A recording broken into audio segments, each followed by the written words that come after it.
저와 남편은 직장 동료를 만났어요. 그때 제 나이는 30살이었죠. 앞자리가 3으로 바뀐 것을 보니 주변에 결혼하는 친구들을 보면서 조금씩 조급한 마음이 들었습니다. 한 살이 차이가 났는데 나이 차도 그렇게 많지 않아서 좋긴 했어요. 계속 만나면서 괜찮은 사람이라는 확신이 생겼어요. 홀어머니가 있어서 걱정되기도 했지만 잘 해결할 수 있을 거라는 생각이 들었어요. 그렇게 우리는 1년 정도 만난 후 결혼 준비를 시작했습니다. 얼마나 비용을 모아야 하는지 알아야 예산을 계획할 수 있겠죠. 그래서 직접 물어봤어요. 결혼 비용은 어느 정도 생각하고 있어요? 모아놓은 돈은 어느 정도인가요? 제가 가지고 있는 돈은 약 8천만 원 정도인데 오빠가 어느 정도 모았는지 알아야 결혼 계획과 신혼집 계획을 세울 수 있습니다.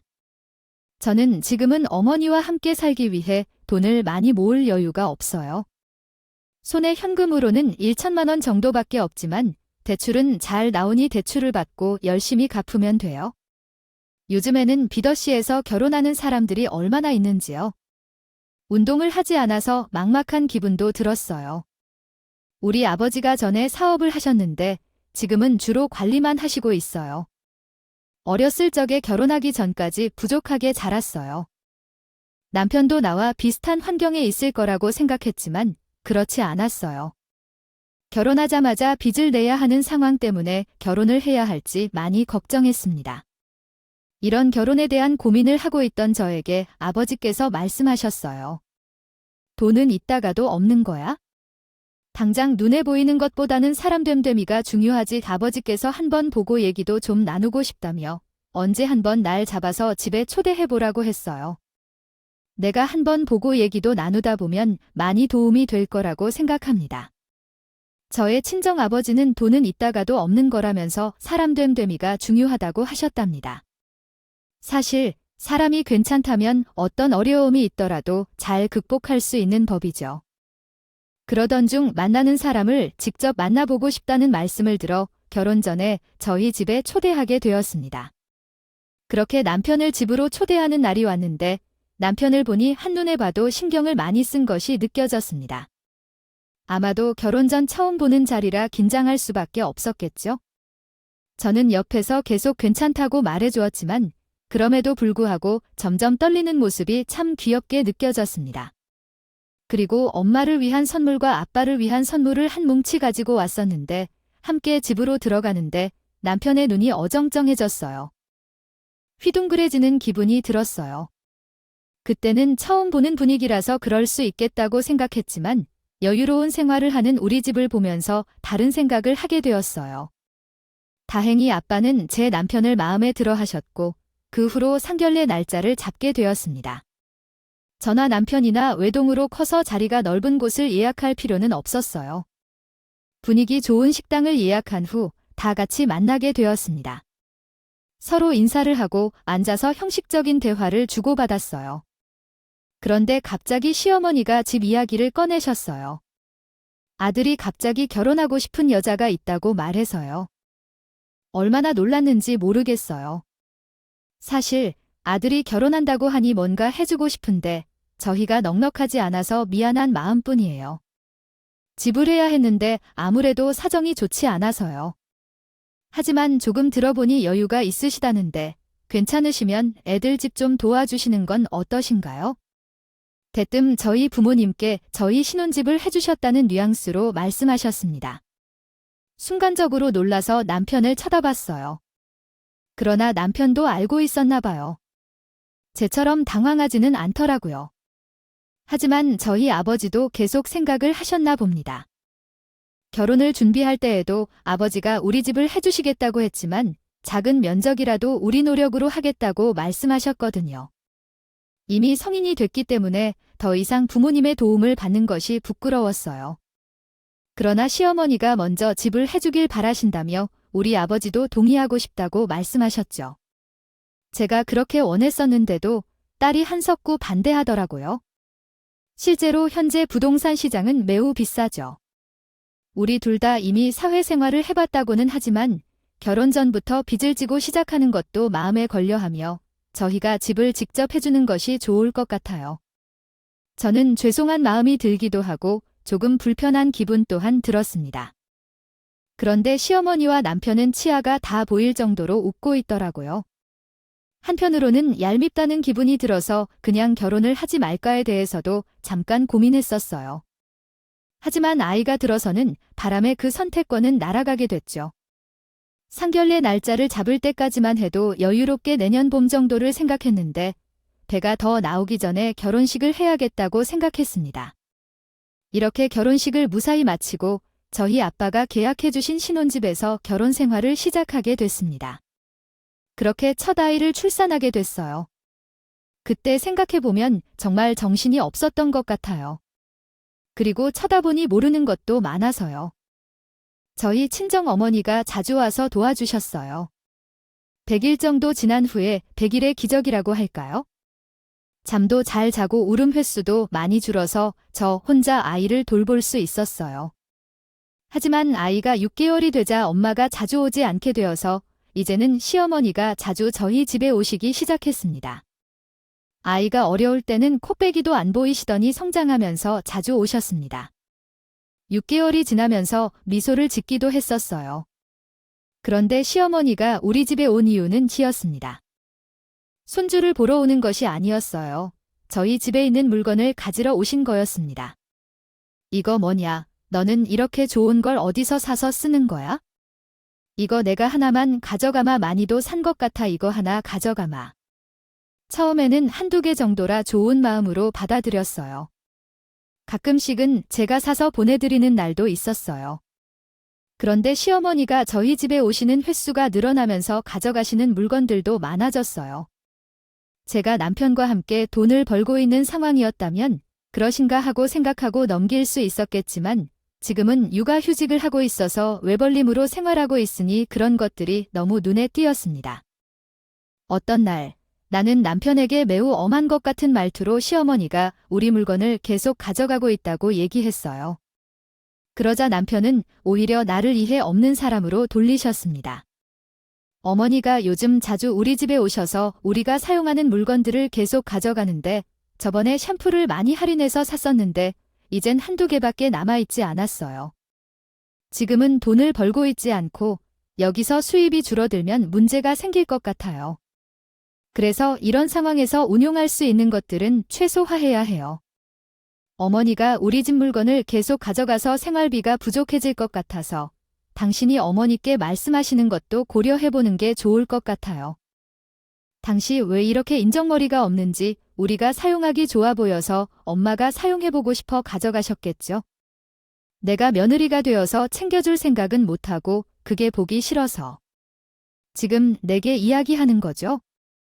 그리고 나 돈 못 번다고 다 같이 긁으려 하고 남편이 더 화를 내니까 더 말을 할 수 없었어요. 일단 알았다고 하고 넘겼고 그날 이후로는 우리에게 필요한 정도만 사놨어요. 그래서 시어머니가 가져가려는데 그것뿐이라고 하면서 상황을 넘겼습니다. 생각보다 생활이 빠듯해지는 기분이 들어서 첫째를 일찍 어린이집에 맡기고 복직을 할지 알아보았어요. 그러나 그 기분을 아시나요? 뭔가 나 또 임신했나 하는 느낌이 들었어요. 첫째를 가졌을 때는 단순히 늦어져서 검사를 한 거였죠. 그런데 둘째 때는 검사를 하기 전부터 이상한 느낌이 들었습니다. 그래서 우선 복직 신청을 하는 대신 둘째가 생긴 것인지 확인하는 게 먼저였어요. 하지만 역시 둘째가 생겼더라고요. 첫째가 3살 정도 되면 둘째가 나올 거라고 예상했어요. 연이어 출산 휴가와 육아휴직을 사용할 수 없어서 결국 저는 회사를 그만두게 됐습니다. 다행히도 퇴직금이 좀 나와서요. 여유가 생길 것 같았던 것도 잠깐이었고 생활은 조금씩 바쁘게 되었습니다. 그리고 둘째를 낳은 후에 얼마 지나지 않아 시어머니께서 돈이 필요하다며 타령하기 시작하셨습니다. 그러면서 요즘 세상에 외벌이가 어떤 일인가 말씀하시면서 요즘같이 어린 시절에 외벌이를 하는 곳이 어딘가. 내가 한번 안내해 줄 테니 내가 앞으로 돈이라도 좀 벌어라. 아들도 불쌍하지 않아. 집에 언제까지 있을 거냐고도 하셨습니다. 시어머니가 계속 잔소리를 하시기도 하고 나도 생활비에 대해 조금 걱정되었습니다. 하지만 시어머니에게 아이를 맡기기는 어려웠어요. 아이를 돌봐준다고 하셔서 제가 약속을 잡으려 하면 이런 핑계, 저런 핑계를 했습니다. 되면서 아이를 돌봐주지 않으셨으니 게다가 신기간이 좀 있다면 당장 취업할 수 있는 곳이 없는 것도 있었죠. 그래서 잠시라도 일할 수 있는 곳을 찾아보았어요. 장 보려고 근처 마트에 갔는데 마침 알바자를 모집하는 중이었어요. 시간도 저녁 7시부터 10시까지로 남편이 퇴근한 후에 아이들을 맡기고 나갈 수 있는 때라서 딱 좋았습니다. 남편에게도 얘기했더니 스스로 일을 찾겠다고 해서 돈을 벌어오라고 했어요. 예전에는 자녀를 키우는 것이 돈을 벌어들이는 것이라고 했는데 이제는 생활이 바쁘니까 제가 돈을 벌러 나가는 것이 좋다는 눈치였어요. 그 모습을 보니 마음이 찡했습니다. 남편은 돈이 부족하다는 사실을 잘 알면서도 돈을 더 벌 수 있는 방법을 찾아보지 않았거든요. 그래서 나는 저녁을 준비한 후 남편에게 아이 밥을 먹이라고 하고 알바를 하러 나갈 준비를 했어요. 그런데 갑자기 시어머니가 우리 집으로 오셨어요.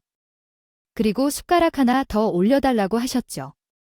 너, 오늘부터 여기 근처 마트에서 일해라.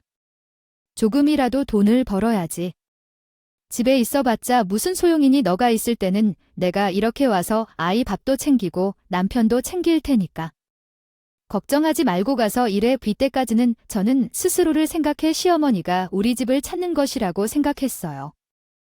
하지만 우리 집에서는 편안하게 식사 해결하고 뒷정리는 결국 제가 다 하니 더 편안하게 방문하신 것이었어요. 제가 일하러 가면 그동안 자녀들도 돌봐주시면서 집안일도 도와주신다고 했거든요.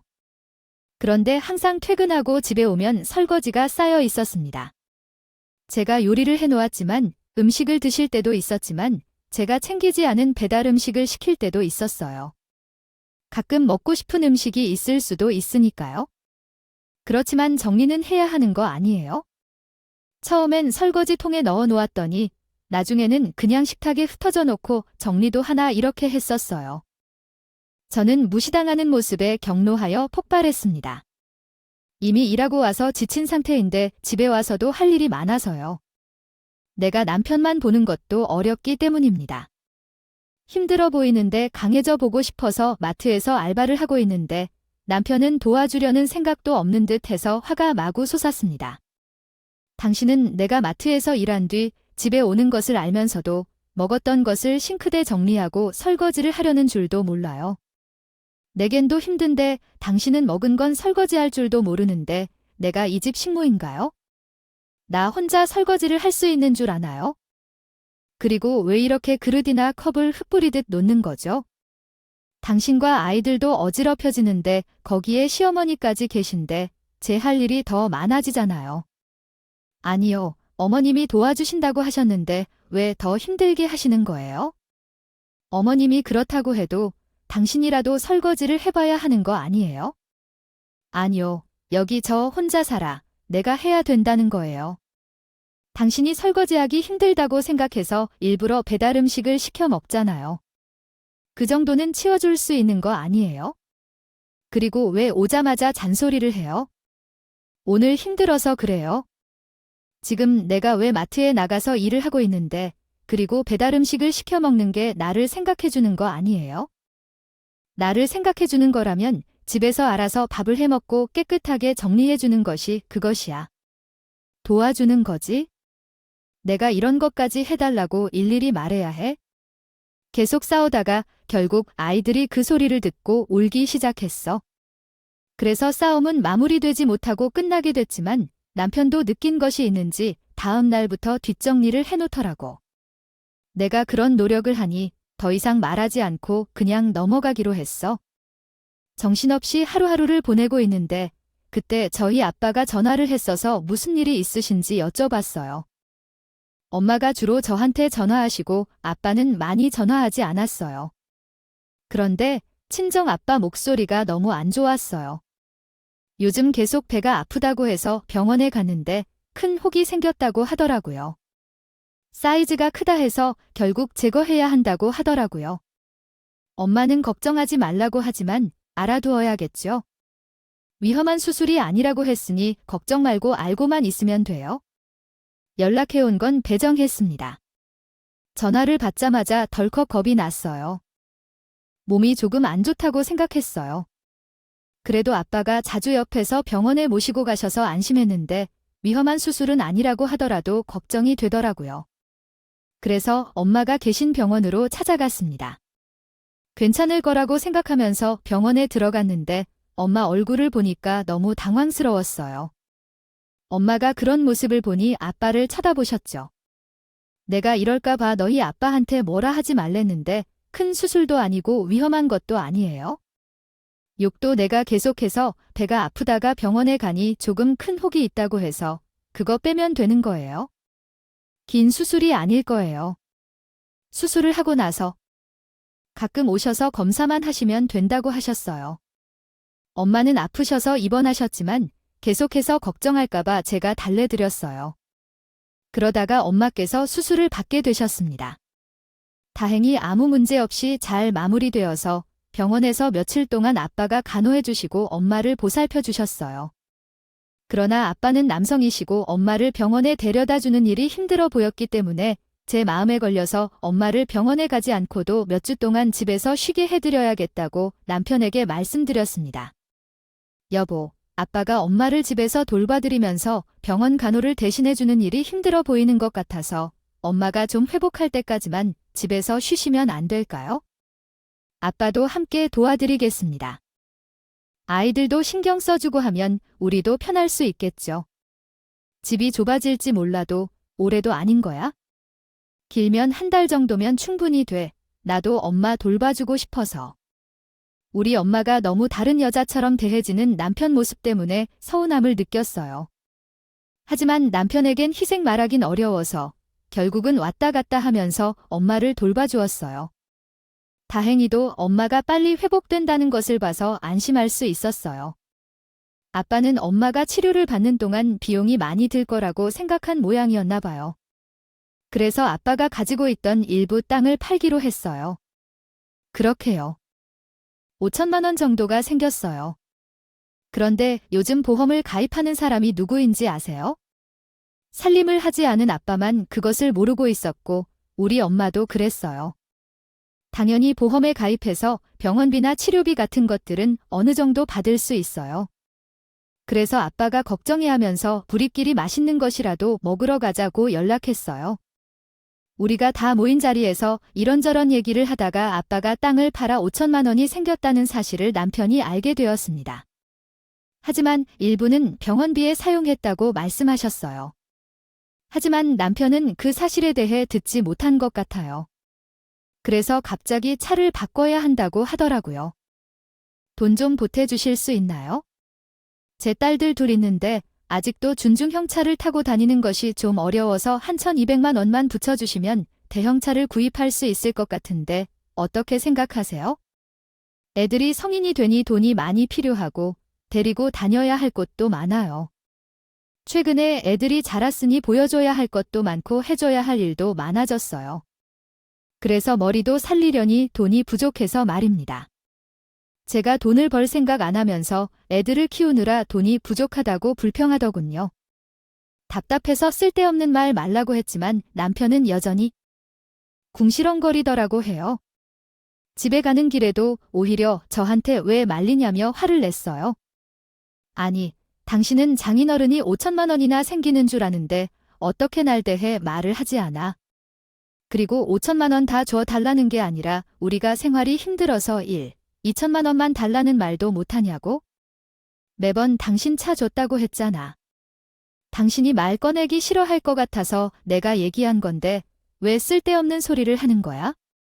당장 2천만 원이 하늘에서 떨어지는 게 아니잖아. 그리고 당신이 왔다 갔다 하면서 장모님, 친구들과 만났잖아. 그래서 그 정도 수고비는 받아야 한다고 했어요. 거지가 아니에요. 아빠가 땅을 판 것도 아니고 엄마 병원비 때문에 쓰셨어요. 그걸 잘 알면서 어떻게 그 돈을 요구할 수가 있어요? 내가 엄마를 많이 도와주러 왔다 갔다 하면서 지원했는데 그게 얼마나 노력이 들었는지 알면서 돈을 요구할 수가 있나요? 병간호도 안 해줬는데 돈을 요구할 거라니 정말 부끄럽지 않나요? 당신은 생각이 없어요. 엄마를 돌보고 싶다고 말했을 때는 그렇게 단호했는데 이제 와서 아빠한테 돈을 요구하는 모습이 이해가 안 돼요. 제가 화를 내며 이야기했더니 남편도 짜증내며 이 모든 것을 그만둘 것을 말했습니다.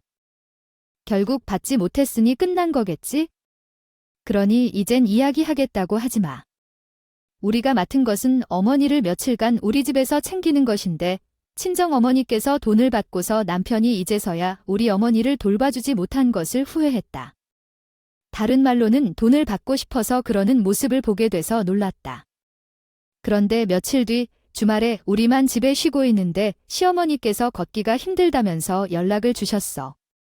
응, 나도 지금 조금 걷는 게 불편하고 허리가 아프기도 하고 병원에 가야 할 것 같아. 그저께는 잠을 잘 못 자서 그런가 했지만 오늘은 상태가 더 안 좋아진 것 같아. 저와 시어머니와의 통화 내용을 듣자마자 옆에 계신 남편이 벌떡 일어나셔서 곧바로 시어머니를 모시고 병원으로 데려갔습니다. 저는 처음 알게 된 점인데 제 남편이 이렇게 능숙하게 움직이시는 분이신 줄 몰랐어요. 시어머니한테 문제가 있어서 그런지 정말 빨리 움직이셨어요. 병원에 가셔서 여러 가지 검사를 하신 것 같아요. 허리 디스크로 인해 그런 증상이 나타나신 거라고 하셨고 수술이 필요하다고 하셨어요. 500에서 1000만 원 정도 들 거라는데 그 돈을 어떻게 모을지 고민하고 대출 상품을 알아보기 시작했습니다. 최근에 세탁기나 냉장고 등 가전제품을 바꾸는데 사용할 돈을 모아두었는데 그래서 아무런 빈틈이 없었어요. 고민 중인데 남편이 수술비를 듣자마자 갑자기 일어나 어디에 가려는지 물어봤습니다. 당신은 어디로 가려고 하는 거예요? 어디서 돈이 나올지라도 있어? 걱정 마세요. 내가 돈을 벌어서 가져올 테니 수술을 진행해 주세요. 얼마가 필요하든 제가 다 해줄 거니까 남편이 믿을 만한 곳에 있는 건지 큰 소리로 말했습니다. 어디선가 빌린 돈이라도 있는지 생각했어요. 그러더니 자신이 돈을 벌어와서 나갔습니다. 사실 그때는 크게 신경 쓰지 않았어요. 남편이 어떤 생각을 했을 거라고 생각했는데요. 근데 제 친정으로 찾아갈 때 돈을 마련해 온 게 아니었어요. 저희 친정아버지가 땅을 팔아 5천만 원을 받았다는 걸 알고 있었기 때문에요. 솔직히 사정이 얼마나 안 좋아도 누가 장인에게 돈을 달라고 하겠어요? 그래서 저는 생각도 못했는데 사실을 알게 된 건 시어머니가 수술을 받고 난 후였어요. 우리 엄마에게 연락이 왔는데 수술은 잘 마쳤는데 시어머니는 아프시다며 말이야. 근데 어디가 아픈지 수술한 건지는 말이 없었어요. 저는 시어머니에 대해 언급한 적이 없었는데 엄마가 알고 계셔서 좀 당황스러웠어요. 그래서 그냥 남편이 알려줬나 보다 싶었는데 그랬던 것으로 넘기기엔 그게 좀 어려웠어요. 엄마, 어떻게 알았어? 내가 언급한 적도 없는데? 아, 오빠가 전화해서 알려줬나? 허리 협착증 때문에 수술하셨다고? 아마도 연세가 있으신 분들은 그런 것 같아요. 걱정 안 해도 돼. 수술은 잘 마치셨고 관리만 좀 더 해주시면 많이 나아지실 거예요. 아, 허리 수술 받으신 거예요? 제가 남편을 찾아서 사돈이 아프시다고 하면서 수술비와 치료비로 몇 천만 원이 필요하다고 해서 5천만 원 빌려달라고 하더라고요. 우리도 그때 돈을 일부 사용했었기 때문에 5천만 원이 없어서 사돈이 아프신데 수술비 등은 없다고 말했어요. 난리를 치고 그러더니 그래서 너희 아빠가 급하게 돈을 만들어서 남서방에게 5천만 원을 보내주셨어. 너는 전혀 모르고 있었고 남편이 돈을 만들어 오겠다고 하는 것이 제 친정에서 받아들일 일이라고는 전혀 생각하지 못했어요. 우리 아빠가 땅을 팔더라도 벌어들인 5천만 원을 계속 탐내던 중 결국 시어머니 핑계를 대고 그 돈을 가져오게 됐단 거예요. 이 사실을 알자마자 남편에게 찾아가서 한마디 했습니다. 당시에는 우리 친정에 찾아가서 돈을 빌렸다며 많아야 1,000만 원 정도만 할 수 있는 수술을 할 때 빌릴 정도였는데 왜 5천만 원이나 빌렸는지 의아했어요. 남은 돈이라도 제 아빠에게 바로 건네드리려고 했습니다. 돈을 벌어와서 가족을 지원하는 건 우리의 일이야. 친정도 아니고 우리 부모님도 아니잖아요. 당신에게 돈을 빌려줄 수도 없어요. 그런데 어떻게 친정에 가서 돈을 달라고 할 수 있을까요?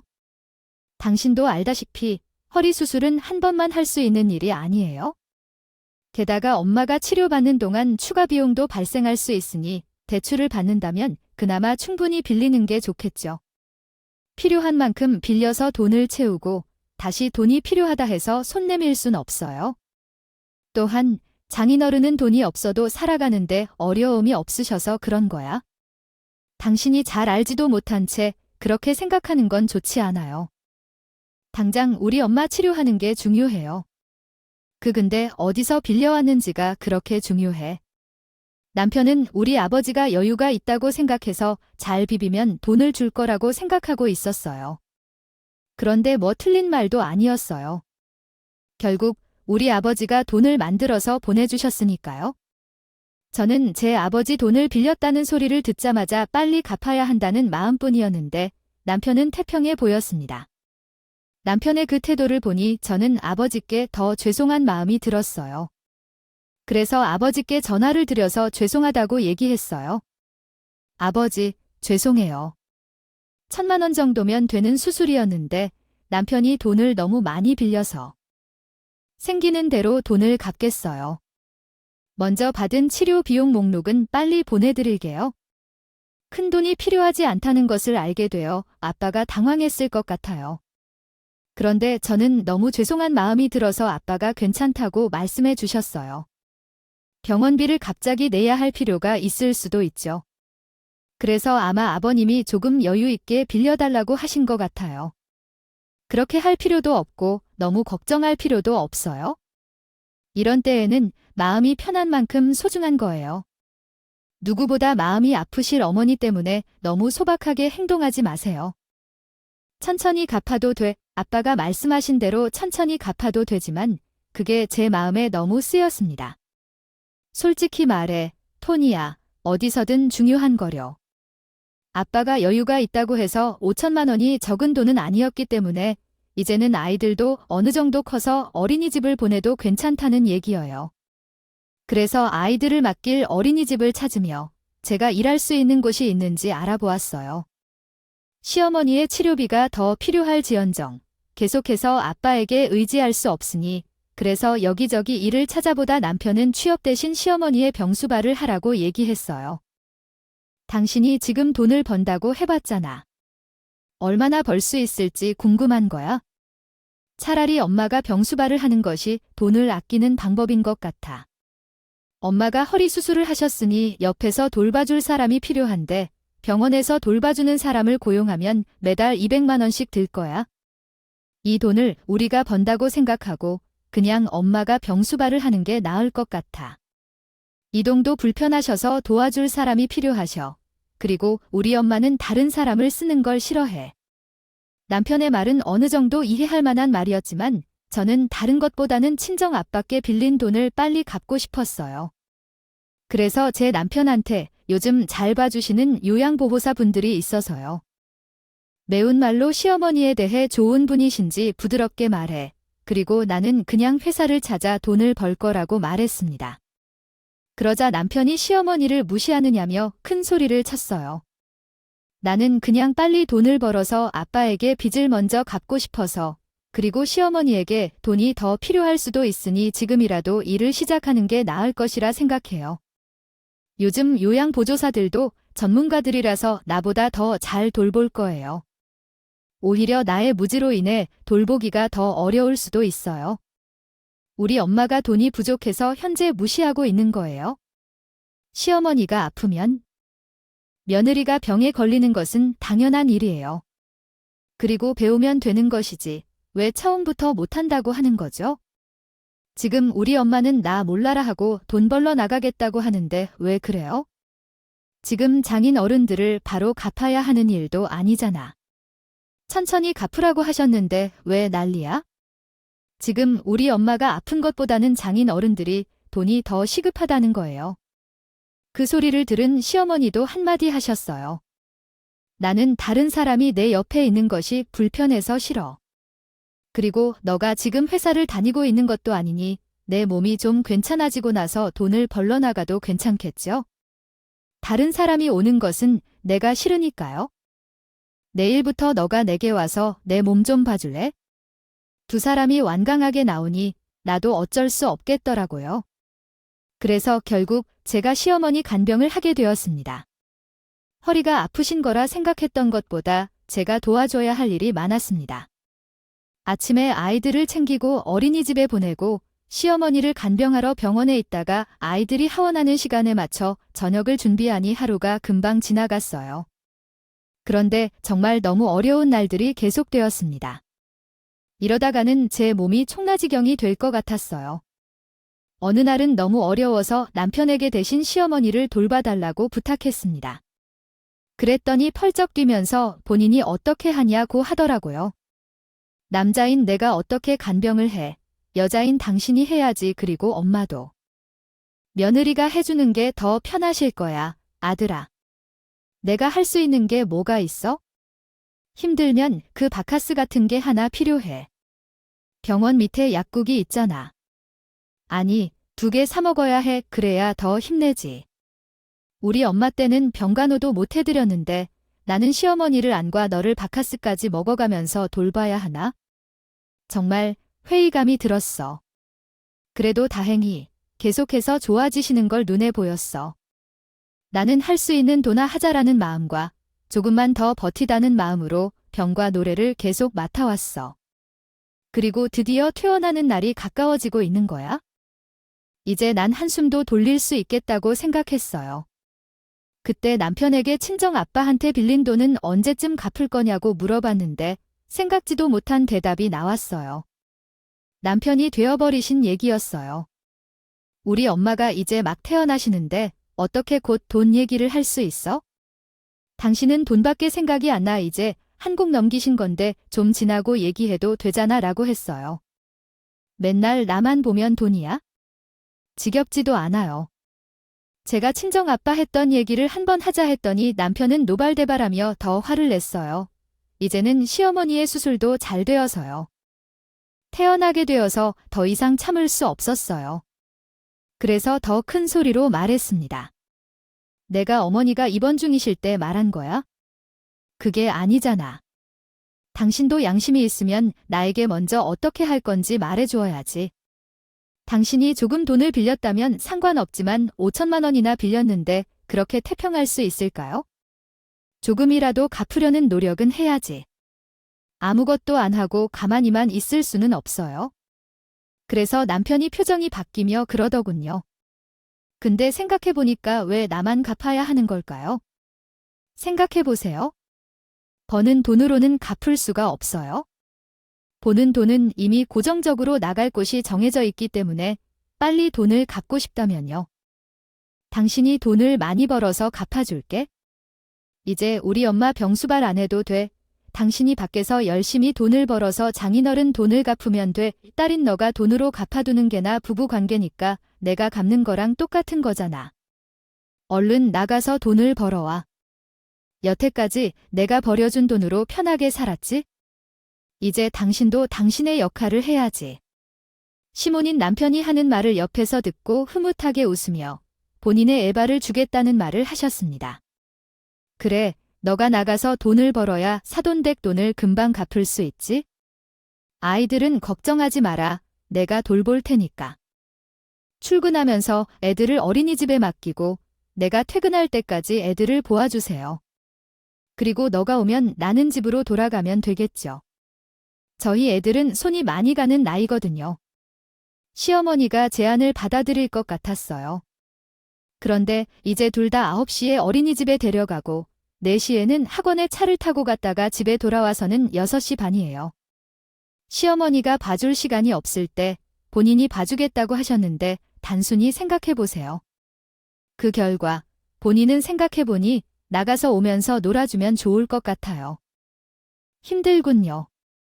아직 허리 수술한 지 얼마 되지 않았는데 교통비도 생각해야 하니까 그냥 여기서 살면서 애들을 보는 게 나을 것 같아요. 너도 그것이 나은 것 아니겠어요? 회사에서 늦게 오더라도 애들을 돌봐주면 되잖아. 용돈 좀 받으면 되고 저는 바라지도 않아요. 월에 100만 원씩 줘도 괜찮아요. 최근 도움이 필요하다면 200만 원이라고 하니 엄마 생각이 정말 좋아요. 그래요. 그렇게 할게요.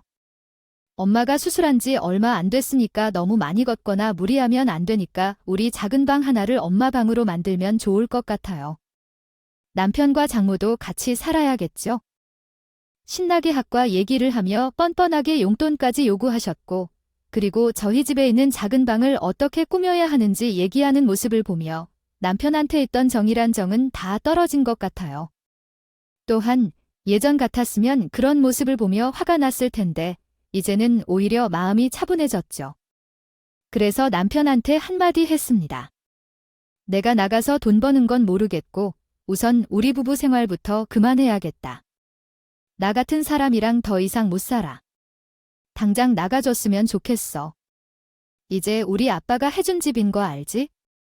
당신 짐 싸줄 테니까 어머니 집 가서 방을 꾸미면서 오손도손 살아.